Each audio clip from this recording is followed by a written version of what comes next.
folks, Ben from Smoking Hot Confessions here at the Bangalow BBQ and Bluegrass Festival. You can hear the music, it's a great day out, we're having a wonderful time.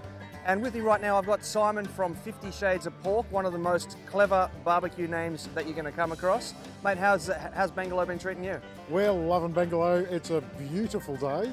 The music's rocking with its all bluegrass thing, and look, people are having a great time. We love this competition. Now, how many times have you been to Bangalow? This is our fourth time.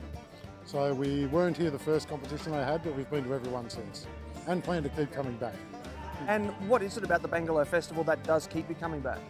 It's the atmosphere. We have a really great atmosphere. People are here just to have a good time. Sit around on the grass, you've got kids running around. It's a family affair. It's just a nice, relaxing competition to do. Yeah, it is a good chance to get out in the sunshine with some mates and cook some barbecue. That's exactly right. You know, this is the perfect sport for men, after all. You know, go camping with your mates, maybe have a drink or two, and cook some awesome food. Maybe. Yeah. So, of the four hand-ins, Yep. run me through what you've done. First off was chicken, and there was a like a jerked chicken style that we did on Nice. chicken wings, wingettes. Yeah. And so they were really nice. So we don't know what's going to happen with that. That's something different to what we normally do. You know, where you normally do thighs, drumsticks, breasts, all those sort of things. This is a bit out there for us. Second was ribs, and we just put all our ribs out of the one rack, so they all line up perfectly, and I think they tasted nice. We'll find out, don't know. Next was pulled pork, and we had really good money muscle on this one, and sometimes you don't get it right or whatever else. Nailed it on this one, and also had some pulled in there, so you got a bit of options. And finally with brisket we had a usual flat and burnt ends. Mate, that sounds divine. So, which was your favourite of those four? The favourite is the pork ribs, because I cook. Yeah, I think the pork ribs are really nice, but it's always up to the judges. It's all about flavour profiles, what they like, what we like. May not be the same. Right, yeah. Now, you're sort of renowned for cooking on some DIY smokers. What sort of things have you been cooking on? Well, we have, with 50 Shades, we have a couple of homemade drum smokers. Mark and Chris both have those. And I have my Texas Ranchero, which is available from Barbecues Galore at $350, I think it is. It's a terrible smoker.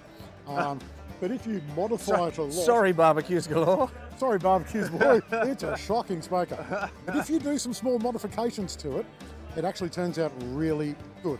So, for example, I did a 10-hour cook last weekend with one bag of heat beads and 2 logs. Wow. Like two oak logs.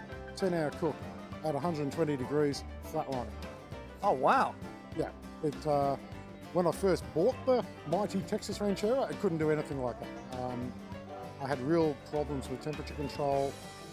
It was very uneven in temperatures across the whole cooking surface, whereas now I've got a 2 or 3 degrees difference from one end to the other. Right. Yeah, and just playing with things like that, fixing the ceiling, putting insulation in it, extending the stack, putting new wheels on, putting a temperature controller on it, lights, water injection, humidity detection, because I'm trying to detect I'm actually detecting the humidity inside the smoker when it's cooking. Ooh, that's interesting. Yeah, not many people have tried that or done that, but anyway, I've got it working. And what else have I done? Not much else. I've got alarms on it, timers, yeah, Bluetooth. So what's your background outside of barbecue? I'm an electrical engineer by trade, and Ah. I have spent most of my career working in industrial control systems. Ah, okay. So Gotcha. building all that sort of stuff was bread and butter sort of for me. Yeah. It was pretty easy. It wasn't that hard at all.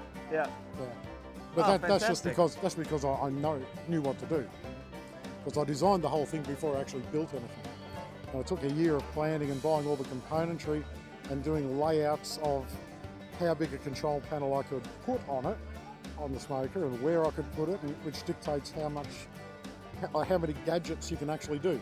I've still got more I'm doing, but they're just a never-ceasing project. So what is coming up in the future for the Texas Ranchero? I'm going to do automatic water top-ups, so I don't have to run out of water.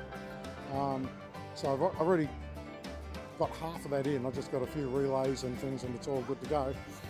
Other things I'd like to do is actually work out a way of doing humidity control. So now that I've got the water almost set up so that it'll run for a day without any intervention, and I need to be able to control the flow of water and in turn how much humidity I've got. Because if I can control the temperature and the humidity throughout the stages of a cook, I've turned it into a combi oven. Yeah, definitely. With smoke. and I think that gives you more options and more control over the cooking process. Because to be honest, most barbecues, I mean, you know me, I've cooked on a filing cabinet for quite a while. It's pretty rough and ready, but this is a chance to try and add a bit of science to it. Mate, I'm looking forward to seeing how that turns out. Thank you for your time today and good luck at the awards. Thank you.